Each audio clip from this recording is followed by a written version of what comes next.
You're listening to the No Bullshit Vegan Podcast, episode 221. Vegan and healthy aging blogger, speaker, author, and activist Jane Thurnell-Read joins me to discuss why strength training is so important and why it's never too late to start. Welcome to the No Bullshit Vegan Podcast. Myth-busting and evidence-based advice to help you kick butt with your health and fitness on a vegan diet. Here's your host, Karina Inkster. Hey, welcome to the show. I'm Karina, your go-to no BS vegan fitness and nutrition coach. Thanks so much for joining me today. If you've been tuning in lately, you know I delivered a TEDx talk back in January, which was on veganism, of course, at one of Canada's largest TEDx events, TEDx Surrey. This was a fantastic opportunity to discuss veganism with a new to me audience of 1,000 people. And the talk was just published. So you can watch it at nobullshitvegan.com/TEDx. That's nobullshitvegan.com/TEDx. My guest today is Jane Thurnell-Read. Jane is a septuagenarian, vegan, and healthy aging blogger, speaker, author, and activist. Jane enjoys weight training and uses her bike as her main form of transport, averaging around 40 miles per week. She was vegetarian for over 40 years and has been vegan since 2015. She's also been a trustee of Veganuary since 2019. Jane has accomplished some pretty impressive feats, including lifting 77.5 kilos or 170 pounds for a 1-rep max barbell deadlift in 2021, cycling from St. Petersburg to Istanbul, which is over 2,000 miles, as part of an organized group in 2012, cycling across the USA, which was 4,200 miles in 2004, and completing the London Marathon in 2001, among many other feats. Here's our conversation. Jane, thank you so much for speaking with me today. Thanks for coming on the show. Oh, I'm really excited to be here. Thank you for inviting me. Of course. I want to get into all things strength training, kind of general mindset. I have so many questions for you, your books, your work that you do. But I like to start off with everyone who's on the show who's vegan, which is the vast majority of guests. I like to start off with your plant-based journey, your vegan story, how you came to this way of being. Well, I actually became vegetarian when I was 12 years old, back at the end of the 1950s. I didn't know the word vegetarian. I didn't know any vegetarians. I'd never heard of it as a concept. But I found out that I was eating dead animals and decided, this isn't what I want to do. I was quite horrified by it. So I said to my mum, I'm not eating meat, I'm not eating fish. And she was totally horrified, thought I was turning into a fussy, picky eater. So she said, well, I'm not going to give you anything in place of the meat or the fish.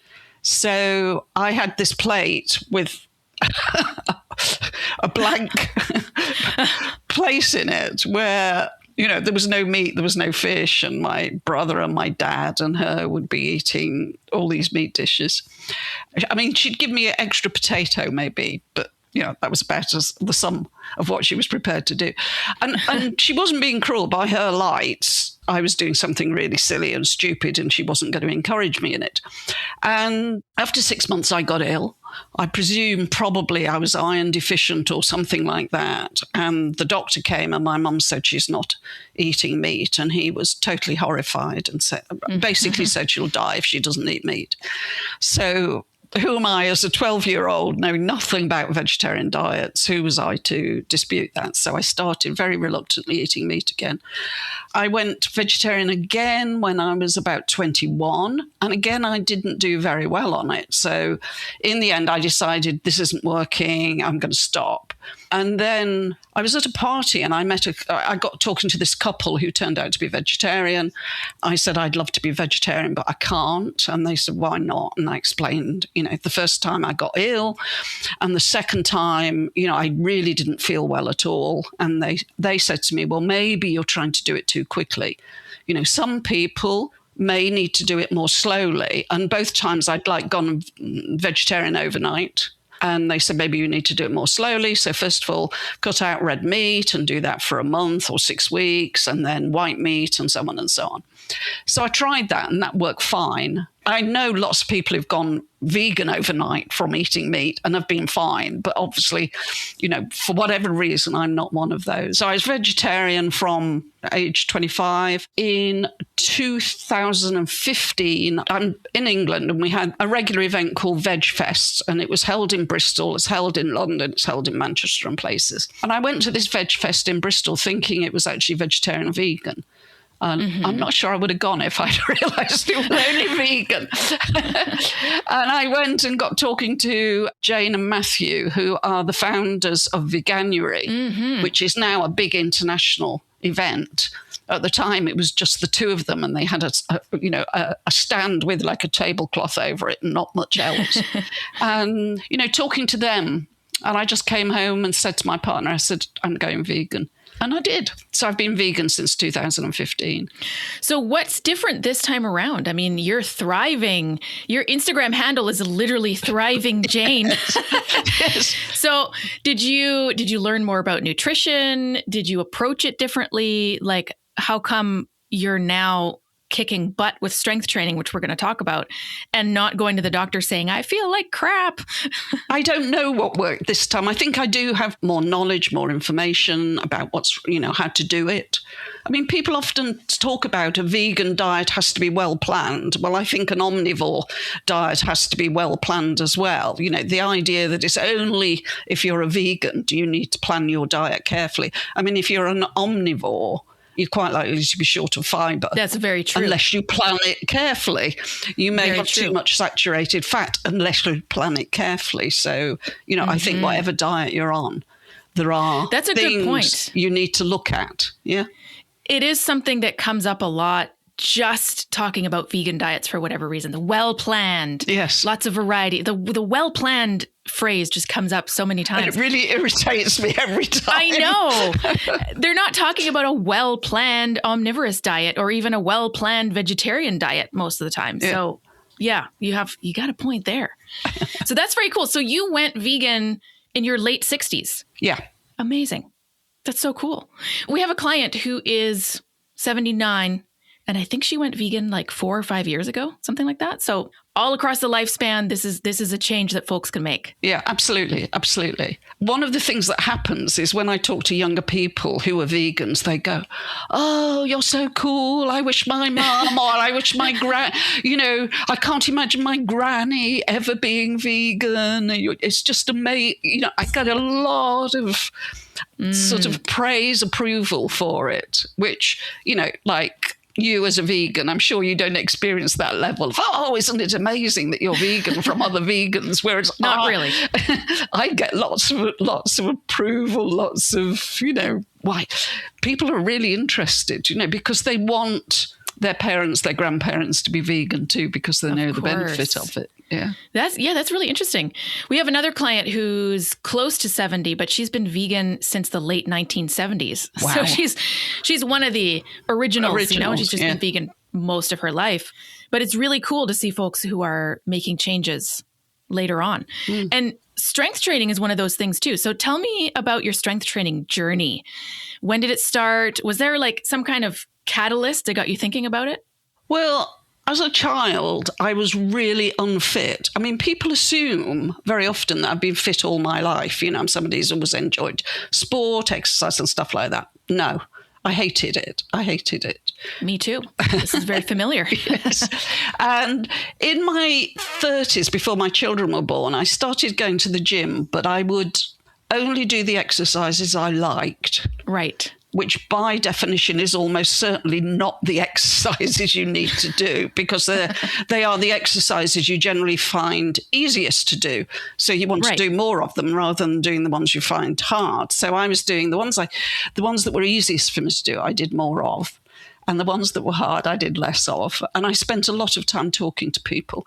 So I might be there an hour and I'd probably do, 15, 20 minutes of exercise of easier things that I liked. And so then the children were born, that disappeared. And then in my 40s, I met my partner, John, and he was a triathlete. And he remembers me when I said to him, I said, "What's a triathlete?" And how things have changed. Yes. And he explained to me, and apparently I said to him, "Why would anybody want to do that?" On purpose? Yes. You would do this to yourself? Yes. Yeah, fair. Anyway, he got me biking. I hadn't really learnt to ride a bike as a child, and his big passion was cycling. So he actually put me on the back of a tandem, which terrified me. The first time I ever went on the tandem, when we got off, he said, "Oh, you were really good." And I said, "What do you mean?" And he said, "Well, you sat so still." He said, "Normally people fidget all the time because they're trying to see around you and things, you know." And I said, I was so terrified. I was actually frigid with fear. Oh, I said, dear. that wasn't me being good at it. That was just me being terrified. The next day I had this really stiff neck and stiff shoulders because I'd been frigid with fear the whole time. So where did that lead then into strength training? Did John do strength training for triathlon kind of maintenance? He did some, not a huge amount. I became friends with a woman who was much younger than me. She was going to do a charity bike ride in Cuba, I think it was. So a friend introduced us saying, you could go out on your bike with Jane and get the miles in. So we started doing that, and then she went off and did her bike ride and things, and we still stayed in touch. Well, you've done a pretty insane bike ride yourself. Yes. Come on now. Tell our listeners about this. I've done several, actually. But I think the one you're probably referring to is I went from Seattle to just north of Boston, which was 4,200 miles in 2004, I think it was. That's amazing. I've also been to St. Petersburg to Istanbul. Incredible. In 2012. So, yeah, it's a great way to see countries. Well, yeah, I can imagine. That's incredible. But then it was her who, in my early 60s, she kept on saying to me, "Jane, you should go to the gym." And I did the classic, "Oh, no, I'm too old." And I kept on saying this to her, and she kept on persisting and saying, "I think you'd really enjoy it. You really should come." So in the end, really to shut her up rather than any belief that I was going to enjoy it, I thought I'll go a couple of times and then I can say, this isn't for me. I'm too old for this. There's all these young people and I'm in my 60s. I'm too old. But I went and I actually did find she was right. I did enjoy it. I very quickly became curious about how strong I could be. The gym was run by the local government, the local authority, but it had this manager who he and I got talking, and he would write me little programs, and he gradually upped weights and upped the difficulty of what I was doing. And I began to think, hang on a minute, how strong can I get? And I still feel amazing. That, how strong can I be? Yeah. Yeah. Well, we work together a little bit, just, mostly programming. You're doing your own thing. You're super consistent. You don't need someone with eyeballs on you at all times.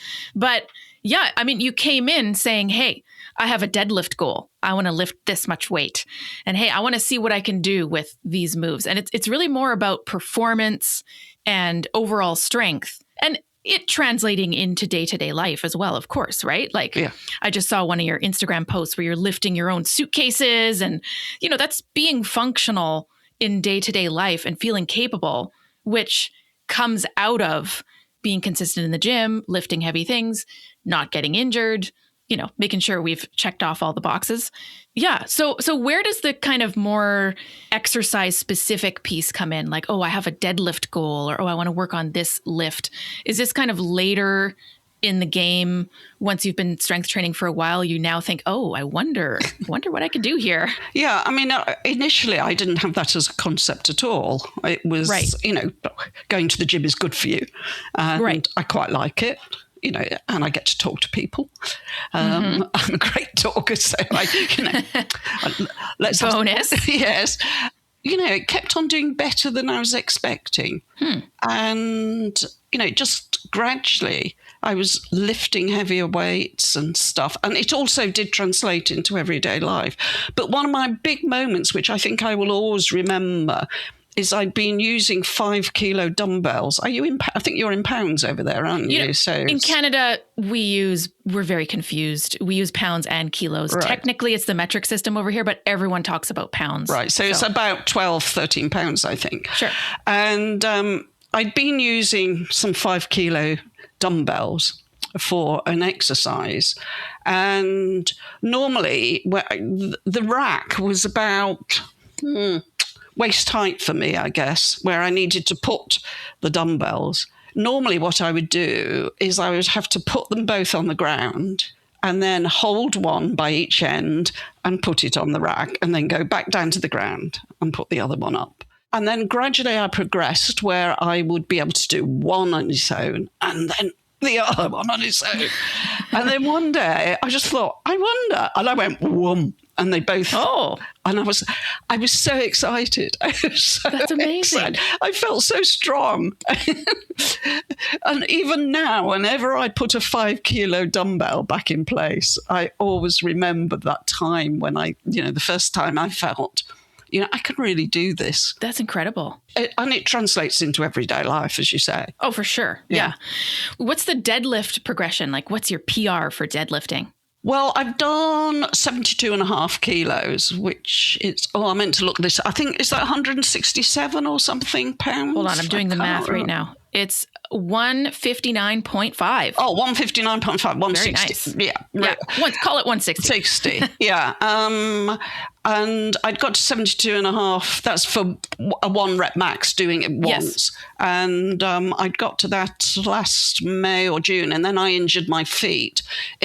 I always have to say, in a completely unrelated incident. Not it wasn't in the training. gym, because people always assume, particularly people of a certain age, they look at me and go, and you can see they're thinking, see, she shouldn't be doing this. Right. She really shouldn't be doing this. And if she keeps on doing it, she's going to go on hurting herself. And so I've started now going, trying to build that strength again. And I'm nowhere near that at the moment. But of course, one of the great things is that your body remembers things. And the other great thing is there's always something else to do. Yes, right? true. We can be creative and think of other strength moves to do that do work at the moment. Yeah. So my original goal when I got to 72.5 was to get to 80 kilos. Mm-hmm. Oh, you'll get back there for sure. Yeah. Get back to your previous PR and surpass it. Yes. That's the aim. Yeah. Yeah. That's cool. It can be hard when things like injuries happen, especially if you've been at a certain level of strength or performance before. It can be really hard being like, but I used to do, it's like another layer of challenge almost, versus someone who's doing it for the first time ever, has never deadlifted 72.5 kilos before. I don't know. It's just like an extra layer of, dang, like disappointment, or like you got to work through it mentally.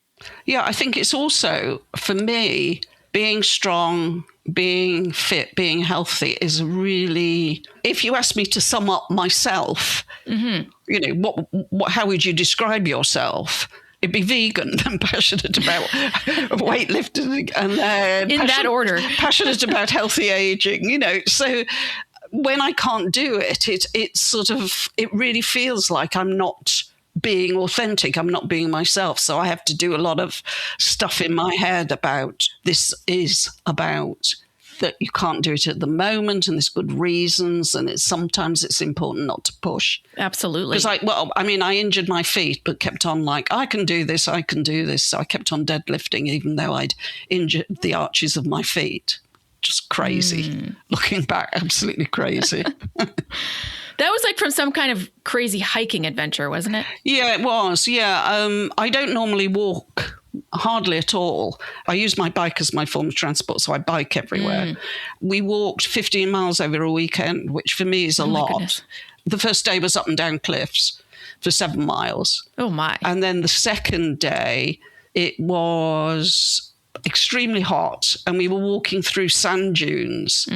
So, my feet were constantly slipping and sliding. We were going to this really deserted beach. I mean, it was just beautiful. We had a lovely time. we decided it might be better, rather than trying to walk back over the sand dunes, to walk round them. So we went along the beach, but it turned out to be much further than we thought. A lot of the time I was barefoot and my feet were sinking into the sand. Even when I was wearing shoes, they were totally unsuitable shoes for a hike like that. And by the time I'd finished, the arches of my feet were really, really hurting. And I got very high arches. So, it's sort of, a chiropodist once said to me, your feet are not designed for walking on. You should, they are the feet of a princess, he said to me. Which is why you lift heavy things instead. Yes, and bike everywhere. He would be horrified if he saw me lifting, I'm sure. Oh, dear. Well, obviously you're doing all the, like a lot of people would just take that as a sign, in giant air quotes, to just stop doing all the things. Like, I guess I'm not lifting anymore. I won't go to the gym anymore, But for you, it's been a shift in, how can I get back to a super high level of functioning? What are some things I can do at the moment? Focusing on that. I think it's important to talk about that mindset piece. Well, I think part of that is that when I don't exercise, I start to get backache. I get a sort of sciatic type pain down my leg. Right. Everything seems more difficult. Walking upstairs is more difficult. Sitting on the toilet is more difficult. Everything's more difficult when I don't exercise properly. That's a good point. Even though I was injured and I knew I needed to be careful and approach this in, a slow, steady way, even so, it was still... I was frustrated by how I could feel. I was getting these back pains. I couldn't stand for very long before my back would start hurting and things like that. Well, I want to go back to one of those pieces around it's hard not being fit. It's hard when you're not exercising. I want to go back to that in a sec. But first, if you were to meet someone who doesn't strength train, let's say someone over 65, you're at a party, you're having a chat. What would you say to someone, especially if they're a woman, about why strength training is important? We talk a lot about female lifting because there's still, I don't know if stigma is the right word, but there's still a lot of myths and BS in the world about women specifically strength training. So let's imagine you're chatting with a 65-year-old female at a party and she's wondering, well, why should I care? Why should I strength train? This happens to me a lot. I had a feeling. I have these conversations. There's lots and lots of reasons. And, I think the gyms should be full of older women rather than younger women. It's nice that younger women go to the gym, but it's much more essential for older women to go to the gym or work out at home. You don't have to go to the gym. When I say go to the gym, what I'm actually talking about is doing some strength training of some sort or other. I mean, the obvious thing that I think people do know about is reducing your chance of osteoporosis. Huge one, yes. And, really building strong bones. Last year, actually, I fell off my bike. Well, I got thrown off my bike, really, by my bike. There'd been a lot of water and a lot of rain, and there was standing water, and there was a pothole which I couldn't see because of the water. And I got flung off my bike and hurt my shoulder and my elbow. And I went home and my partner took one look at me and said, I think we need to go to the, NHS walk-in clinic. Yeah. So we went there and the doctor spent ages examining my elbow, examining the shoulder joint really, really carefully. And eventually she stopped and looked at me and said, you don't appear to have broken anything. And in a voice like she wasn't quite sure. Like she was confused that you didn't break anything? Because she'd been ages. I said, I weight train. And she went, oh. Now it makes sense. Now it makes sense, yes. So, I mean, the sort of not breaking your bones, it's so fundamentally important. And, I know people who sort of stumble on a curb and end up breaking their hip, breaking an ankle, breaking an arm. It's really, really important for that. The other thing about strength training, particularly if you do things one-sided, so maybe standing on one leg doing something, your body gets a much better sense of where you are in space. So if you actually start to fall, your body has a much better understanding of how to bring you back to stability. Right. As part of your strength training, if you have been deliberately unbalancing yourself and staying strong in that unbalanced position, the body really understands. So you're actually less if you strength train, you're less likely to fall. And if you do fall, you're less likely to break anything. Absolutely. The statistics are really awful of women who break a hip. A large proportion of them within 1 year are actually in residential care. Mm-hmm. They die often in not long after that. It's really, really horrible statistics. So it's really important for that. Exercising does produce some really good hormones, so it makes you feel happier. It helps to control blood sugar. It's just so important. And I think one of the other things is that it gives you more confidence. You know, I feel, because I know I can lift heavy weights, I feel a lot more confident walking about in strange environments where there may be, you know, the odd sort of man, and I don't know, like, quite, you know, what his intention is.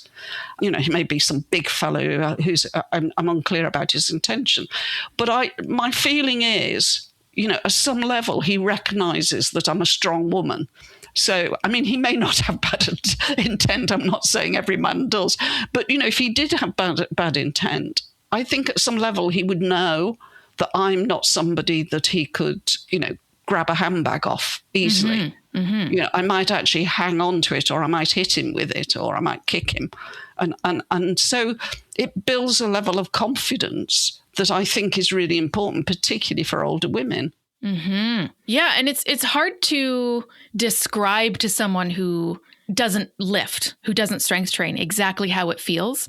I mean, we can talk about all these things, right? Feeling confident and not injuring yourself, falling off your bike and miraculously not breaking anything. I mean, those are pretty major things. I too know a lot of people who have tripped and broken an arm, or even less, you know, walked into a piece of furniture. Oh, now they have a broken bone.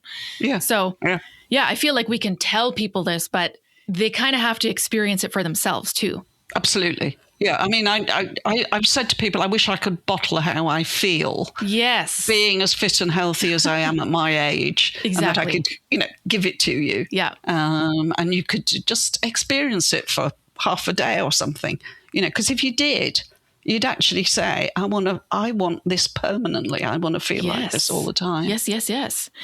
Well, on that note, let's go back to what you said just recently about how you feel when there's a period of time where you're not consistent with exercise. I mean, I doubt that's happening these days, but you know, you mentioned the sciatica and just kind of feeling generally, you know, it's part of your identity to be an active, healthy person. So there's this kind of concept out there. It's kind of gym bro adjacent. It's choose your hard. Like, okay, yeah, it's hard going to the gym and lifting heavy things, but also it's hard not being strong, not being able to carry your grandkid or your suitcase or whatever. So there's just kind of this concept of like, choose your hard. But around that, a lot of people are like, oh, well, you know what? I'd rather have a shorter life that's actually enjoyable. And like, you know, I'll eat my favorite foods and I don't have to go to the gym. I don't want to be one of those weird gym nuts who just sits around and eats tofu and broccoli and lifts all day, you know? So what do you say to that mindset of like, yeah, you know what? I'd rather enjoy myself. The concept they have is actually statistically very unlikely. Last week, I read something about women in the US, and I know you're in Canada and I'm in the UK, and I don't think we're quite as bad as this, but we are probably zooming along behind them. But the average woman in the US dies age 78. That's my age. That's I'm your 78. Age. Yeah. So they die at 78. Wow. But they die after 15 years of chronic ill health. My goodness. So when people say, "Oh, I'd rather have a happy life but a short one," I think they're envisaging, that they're going to sit there kicking back, watching Netflix, eating whatever popcorn, whatever, going out for a McDonald's. Oh no, I don't go to the gym, all that sort of stuff. And then one day they're going to drop dead. Right. But the chances of that happening are really remote. They're really statistically really remote. Good point. It's much more likely that you will. Remember, the average in the US is 15 years of chronic ill health. That means diabetes, heart problems, osteoarthritis, rheumatoid arthritis, respiratory problems. You're probably taking multiple drugs and they have interactions. You can end up constipated or whatever, with a rash because of the drugs you're on. This is not a happy life. Such a good point. So, I think the figures for the UK and probably for Canada are more like 10 years of chronic ill health. Yeah, like you said, we're catching up, unfortunately. Like our life expectancy here in Canada is, I think, 81. So yeah, it's longer, but only by a couple of years. Yeah. I think as most people get older, what they recognize really, really well is that it's the healthy years that matter. Absolutely. Yeah. I mean, I still feel healthy. I can do loads of things. I've just been to visit my grandkids who are twins of 3 and a 5-year-old. I can sit on the floor and play with them. I said to my 5-year-old granddaughter, "Let me see if I can still pick you up." And of course I could. Of course. Of course I could. Of course. That's awesome. And I can imagine a lot of grannies can't pick their grandkids up. They can't sit down, and kids naturally, they don't sit at tables. Small kids naturally sit on the floor. That's where they sit to play, to chat and so on. And being able to sit on the floor and chat to them and play games with them and they had me lying on the floor pretending I was in bed with a blanket over me and I was supposed to be fast asleep. And, I was able to do that knowing I could get up again. Right. So there's so many benefits of strength training when you're older. And I think, to the idea of like people don't really have an accurate view of what this is going to look like. And it's usually younger people, like 30s, maybe 40s. Oh, yeah, shorter life is fine as long as I don't have to go to the gym and restrict my food, blah, blah, blah. They don't have an accurate view of, well, actually, the average is 15 years of chronic disease. But I think people also don't have an accurate view of what it looks like being healthy and going to the gym, eating plant-based, eating mostly whole foods. There's concepts around how it takes over your whole life and how all you do is track your macros. And okay, there are, professional bodybuilders or physique competitors or whatever who revolve their entire lives around these things. And I do think they're kind of overrepresented on social media. We see all these like ripped athletes who are doing this for a living. They're sponsored athletes. This is what they do. But for most of us who are strength training regularly, I mean, there's a lot you can do in 20 to 30 minutes if you're focused. There's a lot you can do at home with resistance bands. You don't have to spend your entire life at a gym to get the kind of benefits that we're talking about here, right? Oh, absolutely. Absolutely. And the evidence is really strong that you're never too late. It's never too late. Mm-hmm. If you start at 70, you may not get as fit as somebody who's been training all their life. But, one of the great things about starting late is that you make a lot of progress. Right. If you've been active all your life, if you're somebody who's always gone to the gym or always been a runner, then actually even staying where you were becomes hard. Mm-hmm. My partner's, he's always been really, really fit. And now he's like constantly trying to keep that level of fitness going. So for him, it's actually quite, it's more stressful than it is for me because I'm still improving because I started so late. That's so an I think there's a real bonus in starting late. So if anybody's listening to this and they're thinking it's too late, no, you will get a lot of joy. Because if you actually go and work out properly, you will see improvement and you will be amazed at what you're able to do in a very short time when you start. That's such an important message, because I think a lot of people still have that idea. I'm mid-70s. I missed that boat. I'll just keep doing what I'm doing. What do you mean when you say strength training properly? I used to go to a gym for 10 years, and what I would see from time to time, particularly in the new year, is a couple of women would come in together because they were going to train together. Great idea, having a body that you train with. But what it would consist of, they'd get on the treadmill and they'd walk along at a fairly sedentary pace, talking the whole time. And then they'd get off and they'd use the machines, but again, talking the whole time while they're doing it. And you can see from they're going, bum, bum, bum, bum, bum, bum, like very this. fast reps. Yeah. And then, the other one has a go, and the other one's also doing the same thing, fairly fast, doesn't look like it's a challenge at all. And then they come for maybe 3 or 4 weeks. They don't see any improvement. And what they're often doing is coming to the gym and then going for a coffee and cake. And there comes a point when they say, the gym isn't working, let's just go for coffee and cake. The reason the gym isn't working is because they're not working. Right. You have the professional advice here, but my understanding is that last 1 or 2 reps of any set, the last 1 or 2 repetitions of any set, should actually really challenge you. Yes, and correct. If it's challenging you, you can't hold a conversation because you're really needing to concentrate on what you're actually doing. So there's up and down, all at the same pace, rather than suddenly the last one going, oh! Yes, that's absolutely right. And I think there's a lot of different areas here, like correct form, choosing appropriate exercises, but to your point right now around intensity and working, look, we don't have to feel like we killed ourselves in the gym every time. That's not the idea. No. But you're absolutely right. If you're just doing 10 reps arbitrarily and stopping at 10 because someone told you 10 is a good number, you're probably not going to get a whole lot of results. If it says 10 reps in your program, you should only be able to do 10 reps with good form. Yeah. And you're making a weird face by the time you get to rep number 8 or 9, right? Yeah, exactly. So, absolutely. And then, of course, there's what I see a lot when people say, hey, can you just check out my program? Does this make sense? Here's my week of training. This is what I'll do on Monday. This is what I do Wednesday, whatever. 8 or 9 times out of 10, mostly what they're doing is single joint movements like bicep curls, tricep extensions, lateral raises, not a lot of leg work.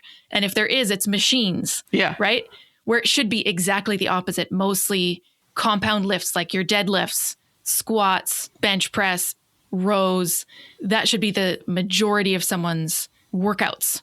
Yeah. Especially if they're working out, 3 days a week, half an hour. It's all compound lifts at that point. So I think there's a lot of different areas for what properly means. But I think intensity is one of the top priorities. You got to be pushing yourself to some degree. Yes, because otherwise you just don't see improvement. I've met people who are doing who have been doing the same routine for 6-9 months. Mm-hmm. And haven't moved the weights up at all. When I first started training, I was using weights and weight machines. It was a complete revelation when I tried to do a bench press with a bar, and for the first time. And I think it was a 15K bar, and I'd been able to, with a machine, using a machine, I was doing 15. So I thought, I can do this. So I lay down on the bench, got the bar, and somebody passed me the bar, and up my arms went. And actually, one arm went up really fast, my right arm, and the left arm barely went up at all. And I nearly fell off the bench because the bar went over one side, because it was a real revelation to me, because it was like, okay, my left side is much weaker than my right side. And machines very often, I think, hide that. Exactly. So I'd been completely unaware of it. And I suspect my right side had been getting stronger and stronger. And my left side was just going along, my left arm was just going along for the ride and not really doing anything. But because I was on a machine, it looked like both my arms were working. Mm-hmm. So in general, I think you're much better not using machines. So people who say, oh, well, I haven't got a machine at home, the machines at home like they are in the gym. I actually think that's a really good thing. I agree. And it's definitely not a reason not to exercise at home. Exactly. Never mind all the stability, right, of moving a piece of equipment through space versus sitting on something and having your form kind of dictated by the machine itself, right? Yeah. And I mean, the machines are designed for men of a certain height. Yes. And women our proportions are different. Mm-hmm. And, we're likely to be lighter, smaller, and all the rest of it as well. Yeah. Well, plus there's a lot of variation just across humans in general. Yeah. And okay, machines are adjustable to some degree, but not enough, I don't think. Yeah. So that's a great point. So basically, moral of this story here is everyone should strength train within their current capacity in a safe manner, but still pushing themselves. Yeah. Assuming that form is correct, and maybe work with a coach for a bit. Also that it's never too late. I think that's also an important message. Absolutely. Yeah, absolutely. There's a lot of studies that show increased bone density and muscle mass in people in their 90s who start strength training. So yeah, definitely never too late. So Jane, tell me and our listeners about your books. You have a whole selection. They're available online, Amazon, Audible. I've written 4 books aimed at the general public. One of the things I like is presenting facts, but in an accessible way. So I like reading the research, finding out what the facts are, and presenting them to people. So Unlocking the Secrets of Longevity, Vitality and Disease Prevention. Excellent. That's probably my most popular book. And in it, I give you lots of very small things and things people can do in terms of sleeping better, eating better, exercising, and so on. I've written a book on health and well-being on a budget, because a lot of, I keep on meeting people who say, I can't afford avocados, or I can't afford pistachio nuts, or I can't afford a personal trainer. And so I wrote that book for them. I've written a book on the menopause, because I think the current narrative around the menopause is very much about HRT. That's the solution. And clearly it is for some people, but I sort of feel a lot of the symptoms people are experiencing in the menopause are actually an exaggeration of what's already happening in the body because of an inappropriate lifestyle. Mm-hmm. So if you get your lifestyle right, it minimizes, for most people, for most women, it will minimize menopausal symptoms and make it much easier to go through the menopause. And then the other one I've written is 190 weight loss hacks. And when I started researching that, I was amazed. There's so much research on simple things people can do, to eat better, to weigh less, to get control of what's going on. And it's just not talked about. And the idea of all my books is very much they're based on research, and then you pick the bits that work for you. So I don't offer a total program, follow this for 8 weeks and you'll end up, whatever. I don't do that. So, yeah. That's a good approach. Yeah. And I think something like 190 ideas. I mean, someone's not going to apply all of them, I assume, but they'll pick what lands and they'll pick what seems reasonable for them. Yeah, I mean, a guy I know, he said to me, he bought the book and he had it actually on his coffee table. And every so often he'd pick it up and read some tips and think, I can do that one. Well, that's a good idea. And he lost, I can't remember, 14 pounds or something he said, really, it was so easy. I just read a tip and did it. Let it percolate a little bit, Yeah. Yeah. Oh, that's neat.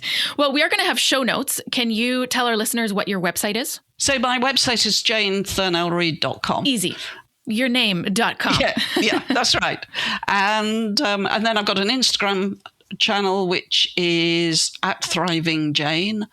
I mean, there I mainly post little gym videos. I sometimes post information about health things. Sometimes I post vegan food pictures and so on. Yeah. Well, I recommend everyone listening go and follow @ThrivingJane right this second. It's so great. And what would you like to leave our listeners with? Any kind of wrap up thoughts? I think really that it is not too late. It is never, ever too late. And if you start now, wherever you are, and just do more and do it with intention of getting better, it will bring you joy. What a great way to end the show. Jane, I loved speaking with you. Thank you so much for coming on the show. I've loved it. Thank you. Jane, thank you again for joining me. Connect with Jane at our show notes, nobullshitvegan.com/221. And don't forget, you can watch my TEDx talk, How to Live Your Values One Meal at a Time, at nobullshitvegan.com/TEDx. Thanks for tuning in. Thanks for listening to the No Bullshit Vegan podcast at nobullshitvegan.com.